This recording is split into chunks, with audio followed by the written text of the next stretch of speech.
জাহানারা আলম সহ অন্যান্য নারী ক্রিকেটারদের অভিযোগের তদন্ত প্রতিবেদনের ওপর যথাযথ ব্যবস্থা নেওয়া হবে বলে মন্তব্য করেছেন ক্রীড়া উপদেষ্টা আসিফ মাহমুদ সচিব ভূঁইয়া। এছাড়াও বিপিএলে ম্যাচ ফিক্সিং নিয়ে যাদের বিরুদ্ধে অভিযোগ এখনও প্রমাণিত হয়নি তাদের খেলতে কোনো বাধা নেই বলে মনে করেন আসিফ মাহমুদ।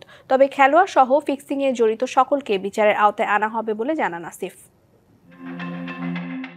ফিক্সিং কাণ্ডে বিতর্কিত সবশেষ বিপিএল, এমন অবস্থায় অভিযুক্ত ক্রিকেটার ও সংশ্লিষ্টদের পরবর্তী আসরে অংশগ্রহণের বিষয়ে কঠোর ছিল বিসিবি। যদিও পরবর্তীতে সে সিদ্ধান্ত থেকে সরে আসে বোর্ড। অভিযোগ প্রমাণিত না হওয়া পর্যন্ত খেলতে বাধা নেই। ক্রীড়া উপদেষ্টারও একই সুর। যদিও ফিক্সিং কাণ্ডে জড়িতদের বিচারের আওতায় আনার প্রতিশ্রুতি দিয়েছেন তিনি। বিসিবির সাথে যখন আমি কথা বলেছি, ওনারাও বলেছেন যে ওনারা চান না যে যারা ফিক্সিং এর সাথে জড়িত এবং সেটার ব্যাপারে প্রমাণ পাওয়া গেছে তারা কোনোভাবে যাতে না খেলে। কিন্তু অভিযোগের ব্যাপারে অভিযুক্ত হলেই তো আপনি কাউকে আসলে বাদ দিতে পারবেন না, অবশ্যই সেটা প্রমাণিত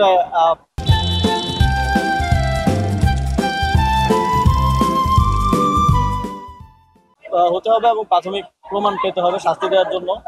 তো বিসিবি এ বিষয়ে অবশ্যই ব্যবস্থা নিবে। যারা ফিক্সিং এর সাথে জড়িত ছিল, শুধু খেলোয়াড় না, আপনারা জানেন খেলোয়াড় ছাড়াও বাইরে থেকে অনেকে জড়িত থাকেন এবং সেই রিপোর্ট অনুযায়ী যথাযথ ব্যবস্থা গ্রহণ করা হবে।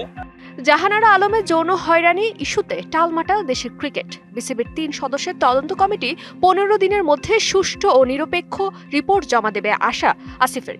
রিপোর্টের প্রাপ্ত সুপারিশ থেকে অভিযুক্তরা দোষী সাব্যস্ত হলে যথাযথ ব্যবস্থা নেওয়া হবে বলে জানান ক্রীড়া উপদেষ্টা। তদন্ত কমিটি নির্ধারিত সময়ের মধ্যে তাদের রিপোর্ট দাখিল করবে এবং সেই অনুযায়ী বিসিবি এবং প্রয়োজনে জাতীয় পর্যায় থেকে যদি কোনো ব্যবস্থা নিতে হয় আমরা যথাযথ ব্যবস্থা গ্রহণ করব। আমরা চাই যে ক্রীড়া ক্ষেত্রে, সকল স্পোর্টসের ক্ষেত্রে এটা নারীদের জন্য নিরাপদ হোক।